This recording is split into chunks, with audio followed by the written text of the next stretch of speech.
इस वक्त वाड़वन के मरगी गांव में है।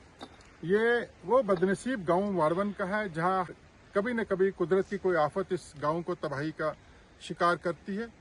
चंद साल कबल इस गांव में आग की एक होलनाक वारदात ने पूरे गांव को खाकस्तर किया था और गुज़श्ता साल 26 अगस्त को इस गांव में बादल के फटने से सैलाब आया था, जिसने न सिर्फ इस आबादी को नुकसान पहुंचाया बल्कि आगे के लिए भी एक खतरा जो है बना रहा। यहाँ आप देख सकते हैं कि इस गांव में जो बादल फटने के बाद पानी ने रुख अपना बनाया है। आज तक एक साल गुजर जाने के बाद भी सरकार ने और न ही जिम्मेदार लोगों ने या सरकारी किसी महकमे ने इस डेब्रिस को यहाँ से हटाने का काम किया है, न ही इस पानी के रुख मोड़ने के लिए कोई काम किया है। यहाँ तक कि बस्ती के अंदर जो मलबा जमा है उसे भी आज तक हटाया नहीं गया है। अल्लाह का करम है कि उस सैलाब की वजह से यहाँ कोई जानी नुकसान नहीं हुआ, लेकिन यहाँ के लोगों के मकानात, यहाँ मस्जिद को भी नुकसान हुआ था। उस नुकसान की भरपाई करना तो दूर, कम से कम इसे क्लियर कर दिया होना चाहिए था और आइंदा के लिए कोई इस तरह का खतरा और न बना रहे। आगे फिर बरसात का मौसम शुरू होने वाला है, इसके लिए आज तक कोई कदम नहीं उठाया गया। अफसोस की बात यह है कि जब इसी तरह का सानिया पाडर के चशोती में पेश आता है तो पूरी सरकार, बल्कि मैं कहूँ कि यूटी की सरकार नहीं बल्कि मरकजी सरकार के बड़े बड़े नुमाइंदे वहां पहुंचे।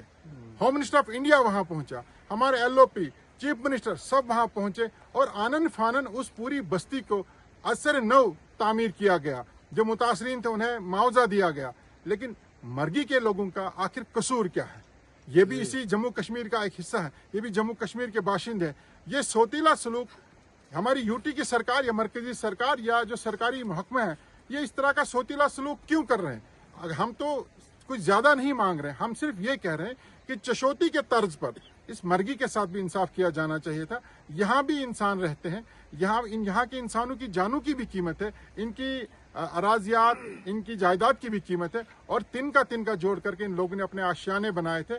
लेकिन सरकार और सरकार में बैठे हुए नुमाइंदे, चाहे वो सरकार में शामिल वजीर आला हो या उनके वज़रा हो या मरकजी सरकार हो, किसी ने आज तक इस गांव की तरफ नहीं देखा है। यकीनन इस गांव में एक ही तबके के लोग रहते हैं, लेकिन ये इनका कसूर नहीं है। देखा यह गया है कि आज तक जो भी सरकार ने काम किया है अपने वोट बैंक को मद्देनजर रख करके किया, लेकिन आज न तो चुनाव का माहौल है, न ही किसी ने वोट डालना है। आज लोगों की जिंदगियों का, इनकी इमलाक का सवाल है। लिहाजा हमारी सरकार से गुजारिश रहेगी कि फौरी तौर बरसात से पहले एक तो इस डेब्रिस को हटाया जाए और पानी का रुख डाइवर्ट किया जाए और बस्ती के अंदर जो भी मलबा है उसे हटाया जाए और जिन लोगों का नुकसान हुआ है उन्हें माकूल मुआवजा दिया जाना चाहिए।